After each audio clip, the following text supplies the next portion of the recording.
Sir,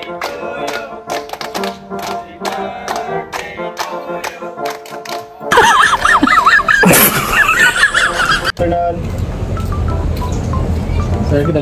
Tapos yung mama mo kasi sir. Tapos. Mamo. Hello sir, good afternoon. Si Dudoy ni sir. So anyway, may nag-refer sa akin for documentary interview lang tayo. Sir, so 1 minute. So para sa ako, para sa among thesis lang tayo. 1 minute lang yung interview kung ano kumusta. Sir, bilang isa ka Coast Guard. Oo, tapos kung ano kayo. Hindi na, mapasugot ko. May isa ko friend din na teacher na yung driver ako sa ila. Kung kailan tayo interview, bis ka na kay half lang man ang interview. Interview lang. Kailan sir? Lahat ko naman dyan. Okay. Diba si makuha kasi kung ano kung interview, do pamangkuton talaga kung ano yung experience bilang isa ka Coast Guard in Coast Guard. Okay. Dilenta sir para may proper lang sa ihap talagang ready kami. Kaya bawal guro Sir, di kay thank you din sir Belamino. Isa to gan. So anyway sir, direct mami video mo lang kami to ano lang. Ano man ang ano sir ang imo experience bilang isa ka Coast Guard for the pila na ka years ka sir sa service? 15 o sa 15 years in service nimo, ano man naman ang experience ni sir bilang isa ka Coast Guard, Philippine Coast Guard? Experience sarap.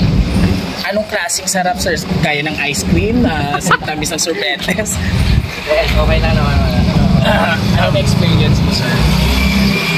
Marami na.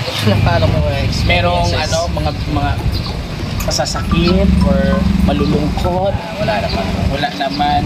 So mukhang masama pa yung pakiramdam ni Sir Loven. So sige, bigyan na lang kita ng gamot na paracetamol! Happy birthday Sir Loven! Visionista! Ayan! Kaninong pakana to?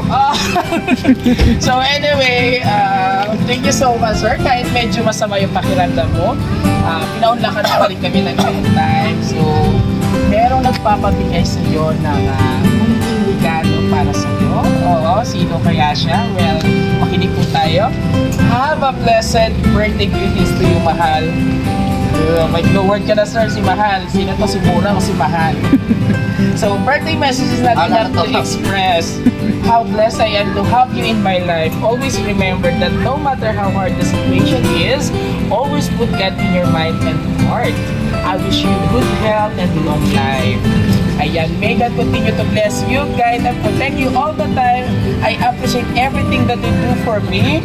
I may not able to tell you everything, but please know that I am proud to be your wife. Ayan.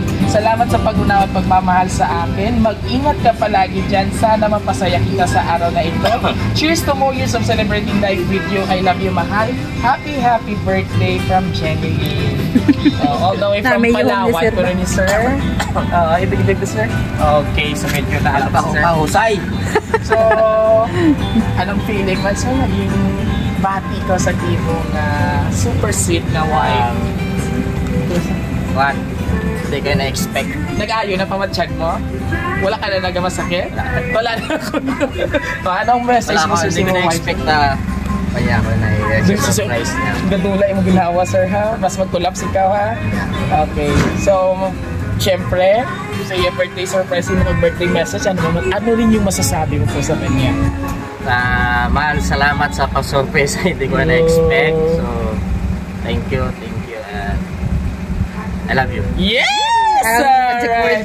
So, once again, Sir Loven, happy birthday. May God bless you and more birthdays to come. Siyempre, from Team Viajeros of Rojas City Surprise Delivery. High five tayo, sir. O, ganito na lang. O, bawal dyan kasi medyo may ano si sir. So, anyway, sa aton nga sender nga si Mama Jenny Lynn, Medianista, all the way from Palawan. Tama po ba, sir? Palawan siya. Napakalayo. Maraming salamat sa pag-surprise at pag-trust sa Rojas City Surprise Delivery. Siyempre, isa naman ka Philippine Coast Guard ang aton nga gintagaan sa surpresa diri sa Philippine Coast Guard sa Rojas City. Ayan. Sir Loven Medianista, palakpakan naman. Okay, sir. And of course, ma'am, thank you so much po. Muli ko nagustuhan niyo po ang aming birthday surprise, isang Philippine Coast Guard. Yes. Oo, please do like, share po, and subscribe ng aming YouTube channel, TikTok, and Facebook page. Muli ito po sa Biyahero dito. Dudoy ang inyong surprise king ng bayan. Hanggang sa muli. God bless everyone. Alright, so pag-picture yan taanay, sir, ha? So, kaway-kaway ay birthday yan kay Sir, oh. Happy birthday, Sir Loven! Palakpakan naman si Sir Loben. Ayan.